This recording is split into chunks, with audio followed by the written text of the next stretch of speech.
joining us, first of all. And then there's a few save the dates we want to make sure are in your calendar. On May 15th from 3 p.m. to 5 p.m. In Lee Kashingsberg Hall will be the Quality Symposium. This is a great event where improvers from across both healthcare systems present posters, and there's resident safety council posters, as well as posters from trainees from our various improvement courses. And this is just a fun event to get in touch with everyone, and I hope to see you there. The other save the date is for Stanford Lean Healthcare Academic Conference, which will be September 10th through 11th. Again, great conference to connect with people at Stanford as well as external speakers. I've been to 2 past conferences and will say Lisa and team does an amazing job of recruiting some top-level speakers from across the world. So very exciting conference, September 10th and 11th coming up. Any other announcements, Lisa? No, that's it. Thanks, Sam. Right. Maybe just mention your new toolkit on our website, perhaps. Oh, yes. Yes. Yes. And I'm hoping many of you have been on the new SMCI website, but if you haven't, please go check it out. We have revamped the whole thing, as well as added a quality improvement and implementation toolkit to the website to help you with all your improvement needs. The toolkit also includes all the templates from courses such as ACES, and other toolkits from IHI, etc. So it should be a good, helpful resource to all. But as always, there's a format, a section to submit comments or suggestions for the website, and we look forward to hearing those too. Great. And as Lisa put in the chat, we're looking for abstracts for the quality symposium. So please submit your great work there. And then to our main event. I really have the honor of introducing Dr. Unaka, Stanford Medicine Children's Health inaugural Chief Health Equity Officer. She's a clinical professor in the Department of Pediatrics, and in her role as CHEO, she will work to establish healthcare equity as a strategic priority, develop a culture that promotes adopting an equity lens across the care delivery system, and foster an internal focus on eliminating health inequities, building community partnerships to support these efforts. She comes to Stanford from Cincinnati Children's Health, where she held many roles, such as a pediatric residency program associate director, as well as the medical director of quality improvement and data analytics at the Children's Hospital there. And I could go on and on about the introduction, but no, everyone wants to hear what she has to say. And I will say the ESU and myself have worked on a project with Dr. Unaka already, and she has really pushed our thinking already on how we should focus on health equity and community engagement at the Evaluation Sciences Unit. And with that, I'm so excited to hear what you have to say, Ndidi, and I will be monitoring the chat for any questions, so don't worry about that. And with that, I'll hand it over to you. Thank you so much, Sam. Thank you, Lisa. Thank you for everyone who's taking the time to join today. I'm super excited to present to all of you. The title of my talk is Pursuit of Health Equity in Healthcare Systems, Quality Improvement Principles to Inform Your Approach. My hope is to get through the presentation, sharing a few insights, but most importantly, I want to make sure we have time for questions during this hour together. With that, I will get started. So just some considerations I want you all to ponder in our time together. I want you all to think about, how do we integrate health equity into everything that we do within our institutions? How do we determine what to measure and what to track as we do this work? And I would say most importantly, how do we effectively co-produce with patients and families with lived experience that truly reflect the populations we serve within our healthcare systems? I think we talk a lot about health disparities, or I think more precisely health inequities, and it's important to recognize that the underlying etiologies for health inequities are complex. And so in order for us to achieve equitable health outcomes, we have to appreciate that 80% of the variation in outcomes are explained by factors outside of medical care, right? And if we want to really do this work, we have to think broadly about interventions that improve the health and well-being of our patients, families, and communities. And then I think it's also important to think about excellence and equal delivery of care is not enough, right? We want equity in outcomes to be the goal. So, what are the ways in which we should design interventions in order to achieve excellent and equitable health outcomes? And so I want to start this talk by highlighting one of my favorite papers that talks about the ways in which we should integrate health equity into quality improvement work. It's entitled "All Quality Improvement is Health Equity Work, Designing Improvement to Reduce Disparities," and it's by Dr. Lyon, who is at Seattle Children's, and colleagues. And in this paper, they highlight 3 different ways in which we can do this within quality improvement. So the first way is applying a QI lens to health equity. Taking this approach means that our QI interventions are oriented towards improving care or outcomes for a specific population that experiences inequities, which requires us to track measures between the reference group and the population experiencing that disparity to see if our interventions actually are producing the outcomes that we are hopeful for. The second approach is applying a health equity lens to QI. And in this case, the interventions are oriented towards a general clinical population with explicit consideration for the impact of health equity. In other words, the approach that rising tide will lift all boats. When we do this type of approach, there are 3 trajectories that we want to be monitoring as we are looking at our metrics of interest. The intervention could improve quality for all groups equally, which means we just maintain the disparity that previously existed. The interventions could disproportionately improve care for the group experiencing a disparity at baseline, which means that we are narrowing the disparity. Or the intervention can disproportionately improve care for the group experiencing better care. And in other words, we're widening the disparity. So this approach means that we really have to be thoughtful about how we really get a sense of the impact of our interventions.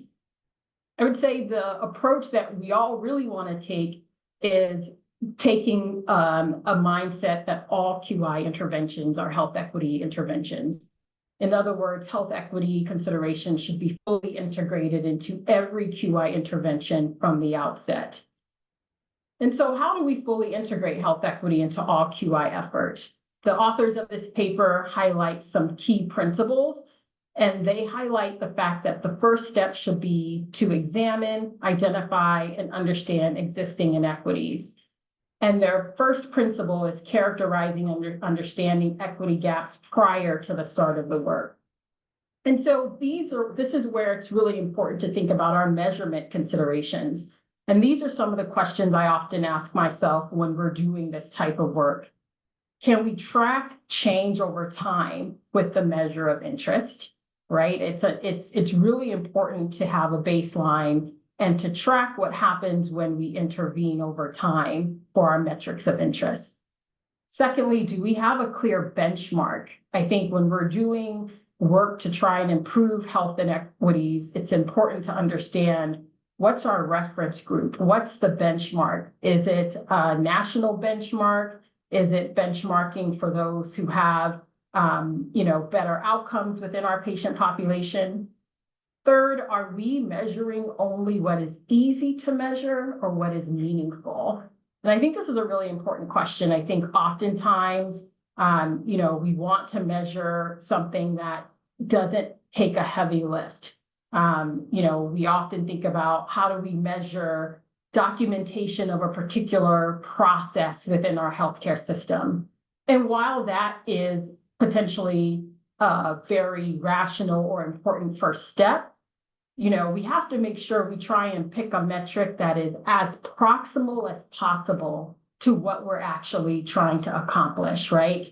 And so really pushing ourselves beyond what is easy and thinking about what is meaningful. And finally, is what we measure meaningful to other partners?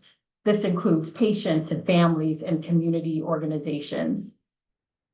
And so when we think about measuring health equity gaps, we know that inequities become apparent when we view outcomes stratified by socio-demographic factors like race, ethnicity, language, age, geography, payer, socioeconomic status, and on and on. When we think about doing this work, we want to have a population of interest, which is the group or groups that we identify as experiencing an inequity. And then it's important to have a comparison group. So, a goal should no inequities exist. This comparison group can be a number of different things. It can be the overall population, a goal set by an agency or organization, the population with the best possible outcomes, the population with the least inequities, or a universal benchmark. And then it's generally beneficial to standardize your outcome of interest moving from a count or frequency to a population rate. And so these are just some general principles to think about as we are trying to come up with a clear measurement strategy. Their second principle is focuses on the role of system-related factors in creating equity gaps. And I think having this in the back of our minds helps us think about the types of interventions we might want to test in doing our improvement work. So this is a visual that really highlights the ways in which we can think about interventions and the level at which that intervention might impact. So we think about community level determinants, household level determinants, and patient level determinants. And you can see in this visual, you have some examples of the ways in which we could think about interventions that impact each of these levels. And so for us, it's not enough to think about the interventions that only exist within our healthcare system. This is why clinical community partnerships are so important. This is why leveraging the patient and family voice to really understand their needs really helps us inform the interventions that we want to test and scale. And then principles 3 and 4 are really focused on thinking about QI interventions that are likely most effective for the populations that they were designed for and by, and considering the impact of context on the effectiveness of an intervention. And I think that third principle in particular is one that I want to focus on. And this is all about, how do we co-produce with our partners? And these are some key questions that we should be asking ourselves. Is the relationship between the intervention and the targeted process likely to vary across groups? Will the degree of capacity or resources needed either from the providers or families exclude some patient groups from benefit? How flexible is the intervention? Can it be customized or tailored for particular clinical sites or patient populations? And is there evidence of intervention effectiveness from non-majority groups? How do the populations previously studied compare to your clinical population? And then the impact of context. Some key questions include, in what ways does your context differ from the context from which the evidence informing your intervention comes? And are there likely to be contextual factors influencing the uptake of the intervention that may differ for different patient groups? The second key principle that the authors highlight is engaging communities that experience specific health inequities in your QI work. And again, this is all about co-production. So establishing a relationship valuing community partner time, and ensuring full engagement. And so when I think about co-production, I think about this being an approach where families, patients, partners, providers, and community members work together, sharing influence, skills, and experience to design, own, and analyze outcomes and solutions. Here's a screenshot of a co-production toolkit that colleagues at Cincinnati Children's put together. It is freely available to anyone, and I'll be sure to send out the link. But it has some awesome information to really help guide those of you who are looking for ways to integrate co-production into your work. And then I think it's important to think about the ways in which, we who are trying to do equity-oriented QI work set the tone for our patients and families and partners to be a part of the work. And so we came up with 7 core principles for the pursuit of equity through a learning health system. And you can see them listed here: how we establish principle, measure for equity, lead from lived experience, co-produce, redistribute power, practice a growth mindset, and engage beyond the healthcare system. The co-production toolkit actually has 4 assessment tools that teams can leverage to do their work, that gives them a sense of where they are in terms of their team dynamics and mindsets, gauging their team readiness for co-production, assessing progress and setting co-production goals, and unpacking race dynamics, which I think is really important as you're bringing in community partners. And so these are just screenshots of what these assessments look like, and I'll be sure to send this out to all of you at the end of the talk. One of the things that we have done in some of our work is really think about the ways in which we can leverage patient and family advisory councils that are currently within most hospital systems to do this work, right? And so we know that PFACs ideally foster collaboration among patients, families, clinical team members, operational staff, and administrators in health systems. They can have broad institutional impact across areas, including research, patient safety, and patient-family experience. And although many hospitals have explicitly sought to increase diversity of PFAC memberships, many do not reflect the populations that they serve within their regions. And so, one of the things we've done in partnership with the Institute of Patient and Family-Centered Care is really trying to describe the current state of patient and family advisory councils among children's hospitals across the United States. And so we've done some quantitative and qualitative work to really get a sense of where we are in terms of current state. This is a table that's really showing how well PFACs across the country reflect the diversity of the communities they serve based on various socio-demographic factors. And as you can see, we have a ways to go to really improving current state. And then I just want to share some of the quotes from a few of the studies that we've done that really highlight the need to improve our PFACs in order to think about the ways in which we can integrate them into our improvement efforts. One participant said, the people who are able to come up here for meetings are under our upper SES. They've got the reliable cars, they've got the time, they've got the money to pay for gas, they have the job that is probably a 9 to 5, and they can come in the evening and they can pay for a babysitter to keep their kids. Another participant said, I feel like most families probably don't even know that the council exists. If we're trying to improve diversity, if we're trying to bring in more voices, more experiences, first we have to be visible to the families. And then maybe if they see themselves in us in some way, then they think, oh, wait, I can do that too. Or wait, this my experience isn't represented, but maybe there might be a place for me. So that feels like a really important first step, is actually finding a way for us to connect more directly with families. And some of that just might come naturally from that interaction. And then finally, one participant said, they know my story, but how has that impacted the overall institution?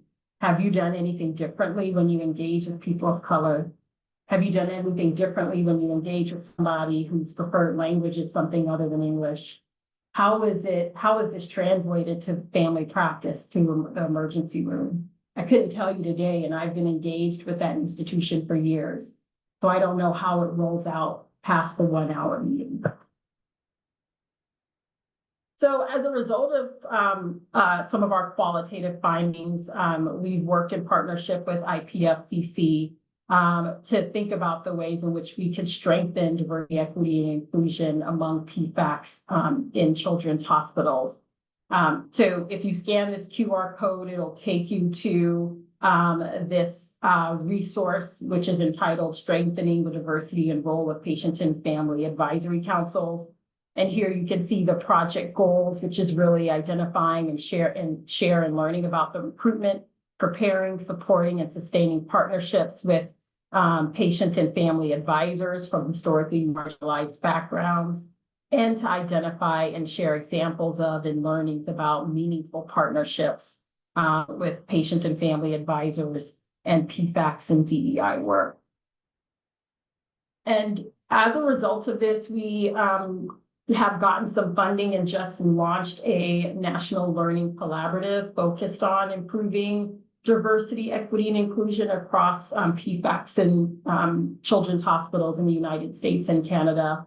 So we just actually had our second large learning collaborative this morning. It includes the first cohort of 15 hospitals, and then we'll expand to 30 hospitals in 6 months. But here you can see the strategic aim, which is fostering diversity, inclusion, and partnership within patient and family advisory councils and healthcare systems. And then just some of our primary and secondary drivers. So a lot of this will resonate with you all, thinking about recruiting strategies, trust building, the infrastructure, processes, and procedures that support patients and families, health system commitment and accountability for this type of work, creating a learning network mindset that promotes an all teach, all learn thinking, and then having transparent and available data.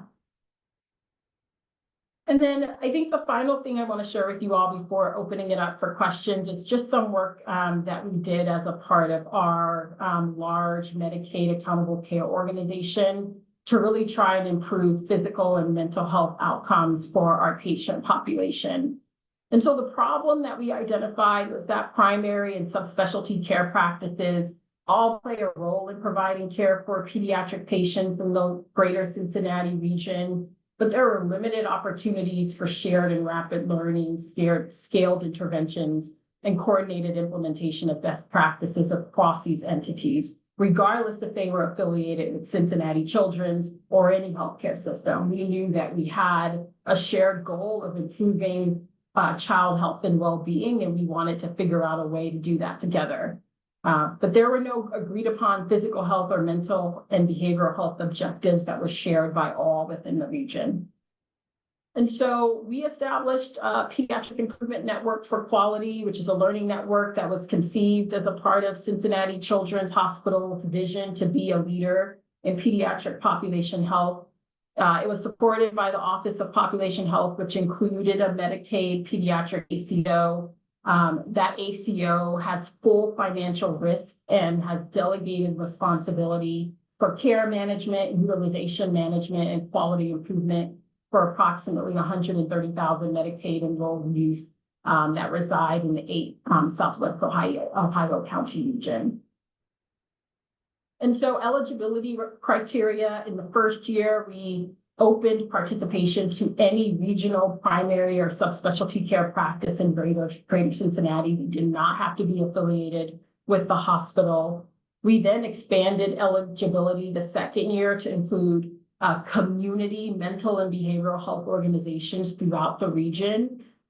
We employed a number of different recruitment strategies, including webinars to talk about the learning network, targeted outreach to regional practices, sharing information to practices who are actually formal partners of the Medicaid ACO, and then teams to join free of charge.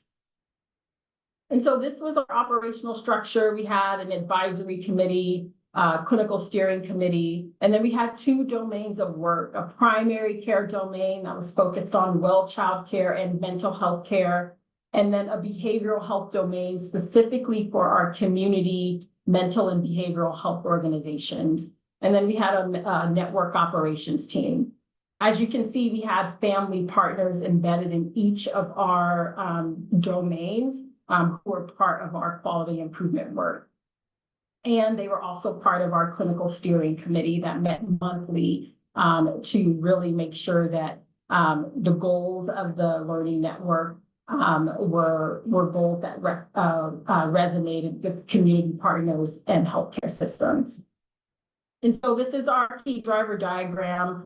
Our strategic aim was through strong partnerships, deliver exceptional care and eliminate equity gaps to ensure all children are healthy and thriving. And you can see our system level key drivers, as well as our improvement project portfolio. So in terms of our well child care measures, we really wanted to improve lead screening rates, as well as vaccination rates, and well child visits for children 0 to 15 months of age. And for mental health, we wanted to improve PHQ-9 screening for depression, increase the number of patients who had appropriate follow-up within 30 days of having a positive PHQ-9 screen, and then maintain or decrease depression-related emergency department visits.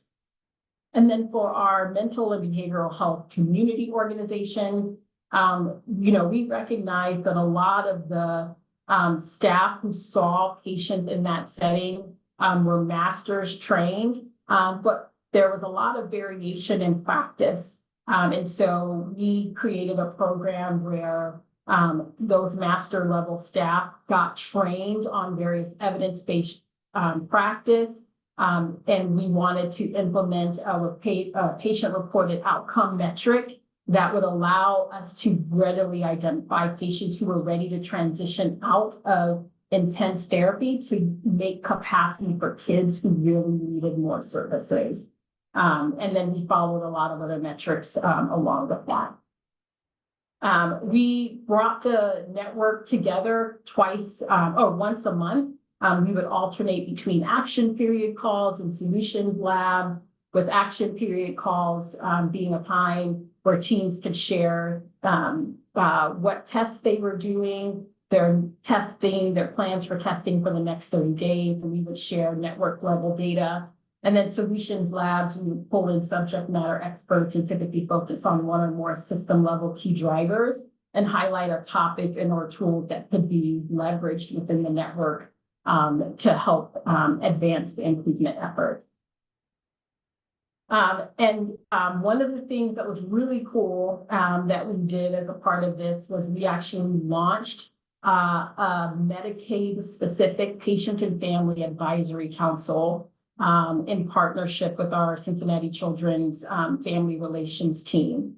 We never had a PFAC that was focused primarily for our Medicaid population. And we thought it was really important to do so, given that we had this Medicaid ACO at the hospital.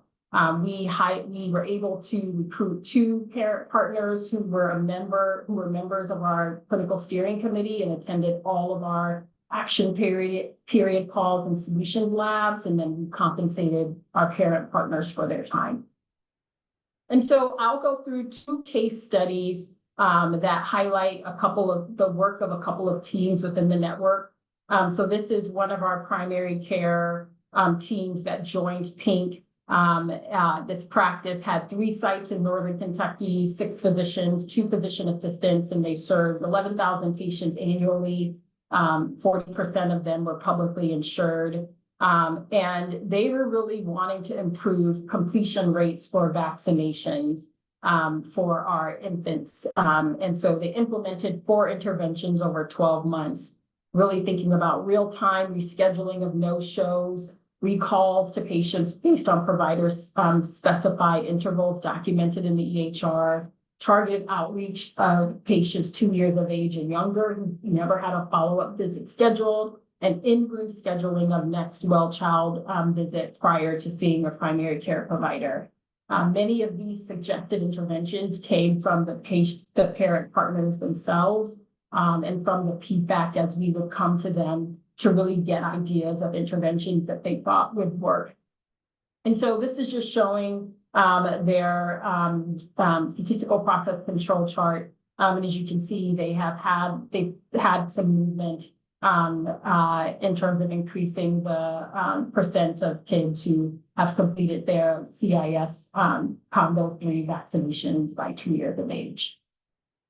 And then the second team was the Cincinnati Children's Gen Peds Clinic.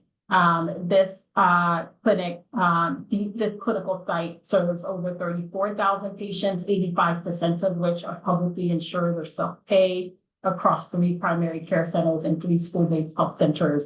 And they were working on improving follow-up visits within 30 days of adolescents 12 to 17 years of age who had a PHQ score, 9 score of 10 or above, and or anyone with suicidal ideation.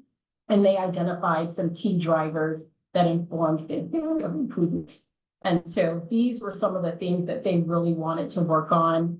Transparent data sharing, education on evidence-based practices for depression management, access to expedited therapy appointments with psychologists within the clinic, scheduled mental health follow-up visits prior to patient leaving the primary care office, building EHR templates with best practice guidelines, creating a mood action plan, and texting reminders to schedule follow-up. And so their baseline for follow-up before they started intervening was 19%. And over the course of 14 months, they were able to improve those patients who needed follow-up within 30 days to 43.8%. And this is their time series chart. These are just some quick screenshots of the network level charts that we shared within the network. You can see we really wanted to disaggregate the data by race and ethnicity as well. And you can see there is a gap between depression screening completion rates by race. And then this is just looking at our emergency department visits for the 12 to 17 age population. And then I just wanted to share a family partner experience that was really cool to hear, who was a part of this work. She said, I've been a part of the PINK since its inception as a family partner. I felt like it's very critical to be a part of the planning as a family partner because I could recognize the weak spots in the healthcare system that could be improved and talk about barriers from a patient and family perspective.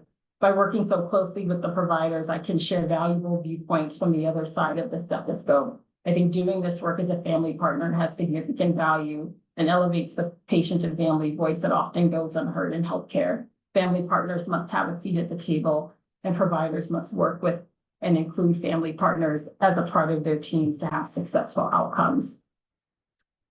This work actually led to a statewide learning network that is being supported by the Ohio Department of Medicaid, and it includes Medicaid managed care organizations across the state and all of the pediatric Medicaid accountable care organizations in Ohio. They came together and chose specific outcomes that they wanted to work on over the next 5 years. And they have already disaggregated their data by Medicaid MCO, pediatric ACO, race, ethnicity, and benchmarks from other states. And here are the metrics that they have started to work on and will be working on for the next 5 years. Well child care visits in the first 30 months, well child visits for kids 12 to 17 years of age, 7-day follow-up after emergency department visit for substance abuse, as well as follow-up for any mental health related illness, asthma medication ratio, and sickle cell disease outcomes with a focus on transcranial ultrasound. So with that, I'm going to take down my screen and hopefully we can spend the rest of the time just having a conversation. I'm happy to answer any questions, but also would just love to hear from any of you of, the ways in which you think about doing quality improvement work with health equity considerations at the forefront. So thank you again for the opportunity to talk today, and would love to answer any questions. Thank you so much, Ndidi. And we do have a few great questions in the chat. If Cassie Bergero, I'm not sure if I'm pronouncing it right, if you would like to ask your question out loud, that would be fabulous. Sure. I'm just really interested to hear about your experience in terms of the difference between Cincinnati and what you're experiencing here. And what do you see as the greatest areas of need as you are assessing our systems that you're now working in? And thank you for being here. We appreciate you. Oh, sure. My pleasure.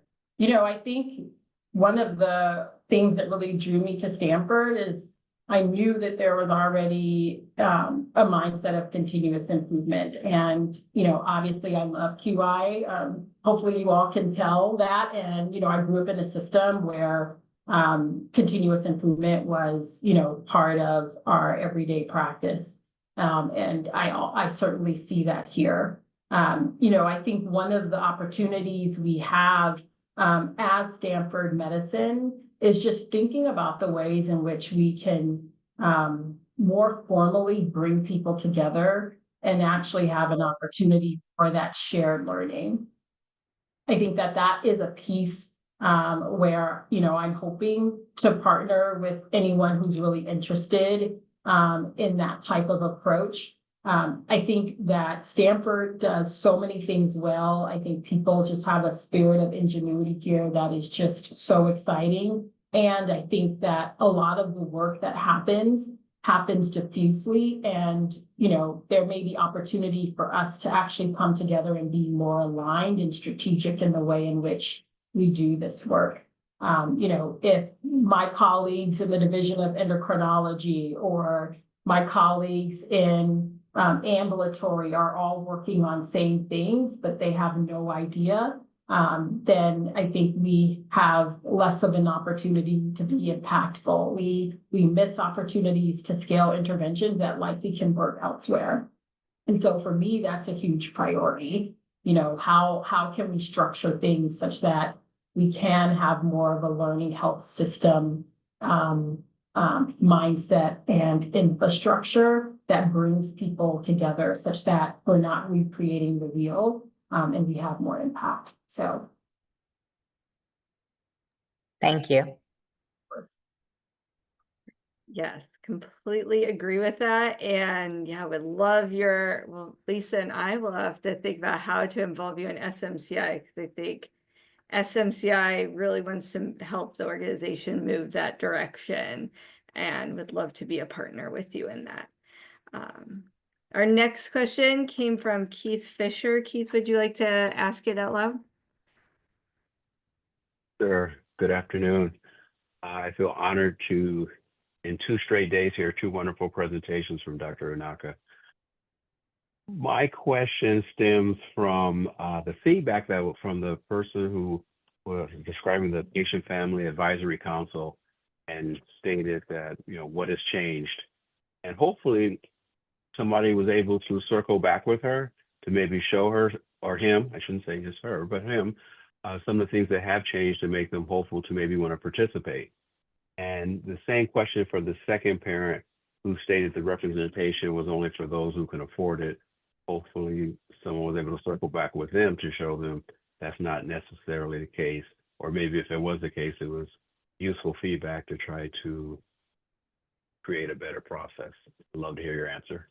Yeah, thank you, Keith. I should have mentioned that those qualitative quotes were not specific to Cincinnati Children's. It was actually a national study, so they were from various patient and family advisors, as well as those who oversaw patient and family advisory councils from across the country.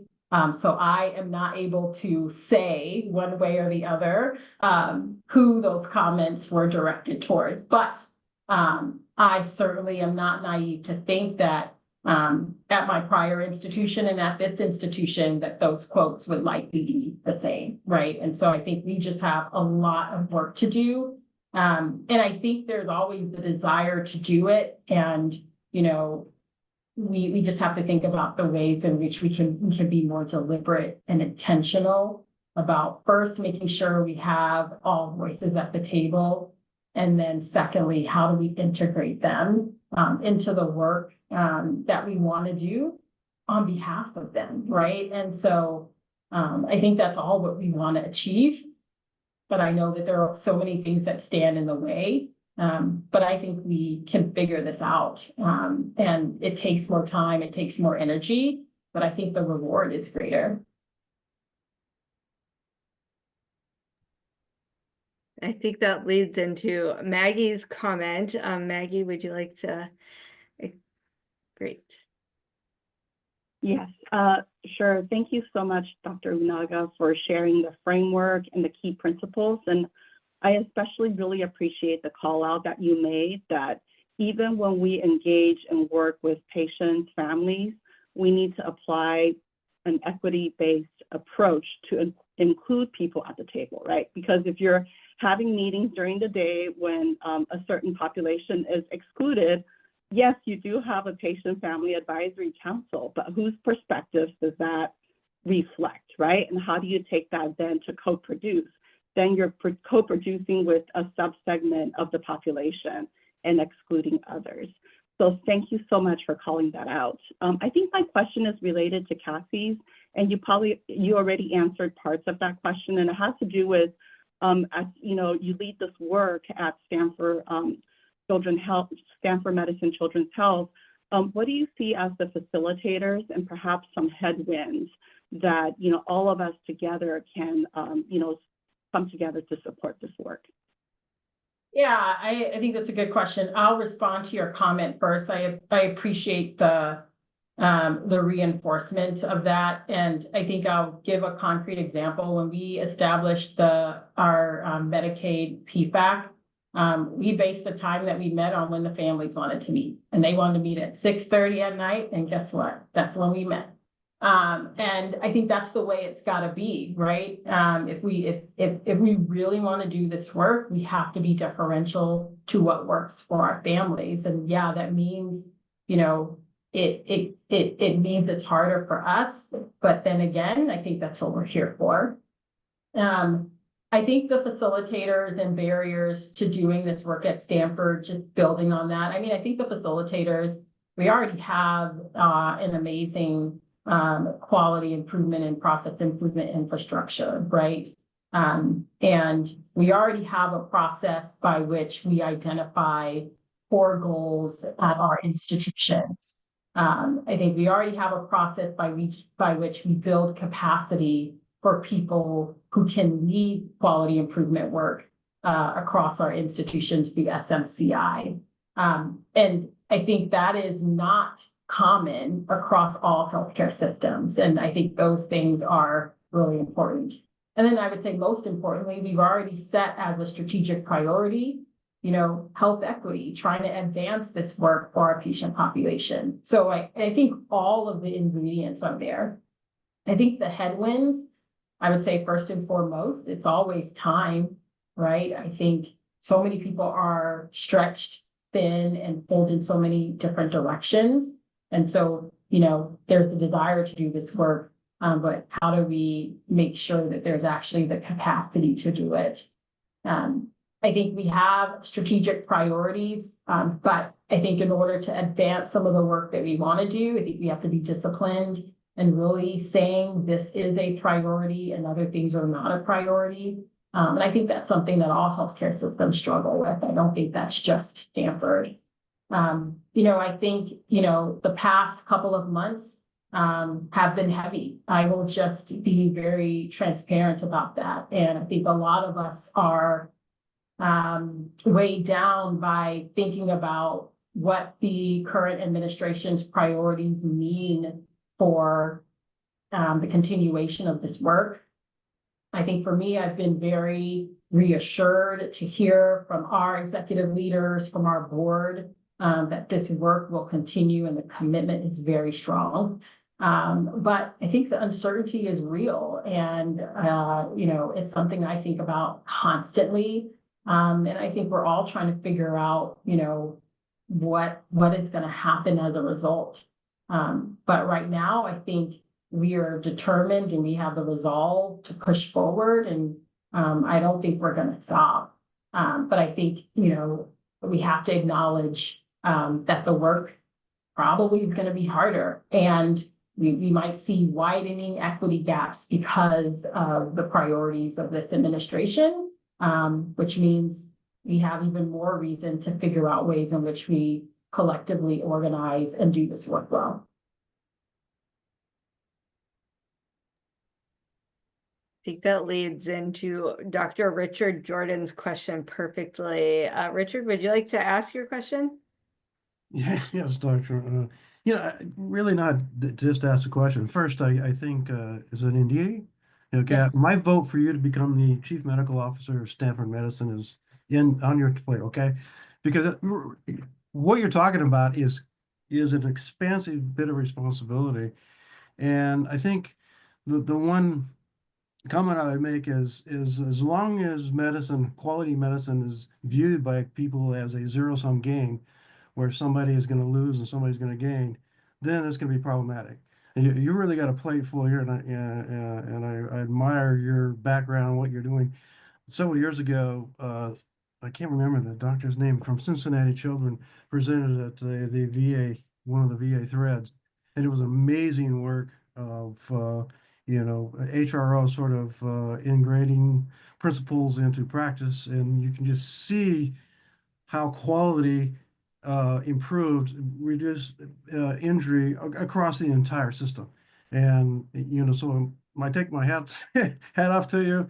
And if I ever get a vote for the CMO of Stanford Health, I hope your name is on the the ticket, because you're going to need some senior leader in top cover, and in trying to keep you from beginning shoved into some silo that ends up going nowhere. So it's just a comment. And I say that's from having been a commander of military units and CMO of hospital chain, and it could be easily sidechained if you don't have that partnership with the executive leadership of the organization. So kudos to you. Yeah, I appreciate that. I really love my job at CHEO, so I think I'm good for now. But I also am super lucky. I think the support on the SMCH side has been exceptional. So I report directly to Dr. Grace Lee, who's our Chief Quality Officer, and then our new CMO is Dr. Mitch Cohen, and I feel more than supported by that team. But I agree with you. I think that there is a tendency, particularly for health equity work, to be siphoned off and siloed and thought about as something extra, instead of something that we all are responsible and accountable for. I feel very strongly that inequitable care is unsafe care. I feel very strongly that we have to have a culture of equity that is synonymous to our culture of safety. And, it is, we have to think about, serious inequity events as the same way that we think about our serious safety events, right? I think that is the type of language that's really going to push us in the direction where everyone feels the shared responsibility to do this work. And I am very much a believer in highly reliable organizations. And I think there's so much work we can do in this space to become highly reliable, and really thinking about the ways in which we narrow and eliminate equity gaps.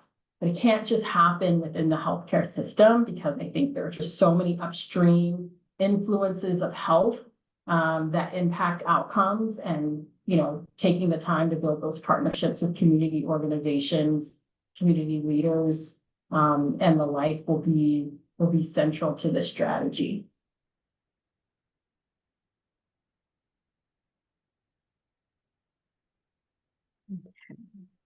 think we have about 4 more minutes if you have time to extend NDD. But next question in the chat was, do you find value in certificates such as the Joint Commission Healthcare Equity Certificate and having our healthcare organizations pursue those? Such a good question. I mean, I think the value in those bodies promoting health equity means that it, gives the organization clarity of purpose. Like, hey, this is something that we are accountable to do. And, we are going to have this certification that holds us accountable. So from that respect, absolutely. But, I just want to emphasize it shouldn't take that to get organizations to prioritize this work. But I do think, whether we like it or not, regulatory bodies help us identify where we want to focus. I think sometimes the regulatory requirements become a lot of red tape. And so there's the balance of, wanting that push, but also wanting the freedom to work on the things that we think are important for our healthcare system. So certainly supportive. And, my hope is that we as an organization want to do this work regardless of what professional society or regulatory body tells us to do. And then another question in the chat from Clarissa, if you want to come off mute and ask it. Awesome. Hi, thank you so much for being here and helping us with these important topics. I attended the Lean conference last year, and Dr. Latif spoke about the way they're trying to bridge the gap in the Chicago area was, well, they had one solution which was very hands-on, by which they were tutoring the underserved community, because it's been shown that this helps with quality of life. So I'm wondering, do we have that kind of program? Yeah, good question. So I think there are a ton of programs in this area. I'm still learning so much about what currently exists. So I will be very honest that I don't know specifically about tutoring programs. That doesn't mean they don't exist.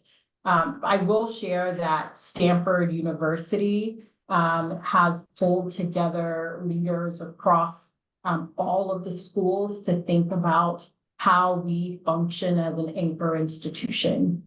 And part of what they're thinking about are what are the opportunities for us to partner with community colleges around the region. What are the ways in which we partner with other entities to promote housing security and food insecurity. I know within both the Children's Hospital and the adult hospital, we have a community relations team that does a lot of partnership building with community organizations. And then obviously within the Department of Peds, there's the Office of Child Health Equity. I believe within the Department of Internal Medicine, there is a counterpart very similar to that, all focused on community partnerships. So while I don't know specifically about tutoring programs, my guess is that they exist. And I'm happy to do some investigative work and share any updates with you.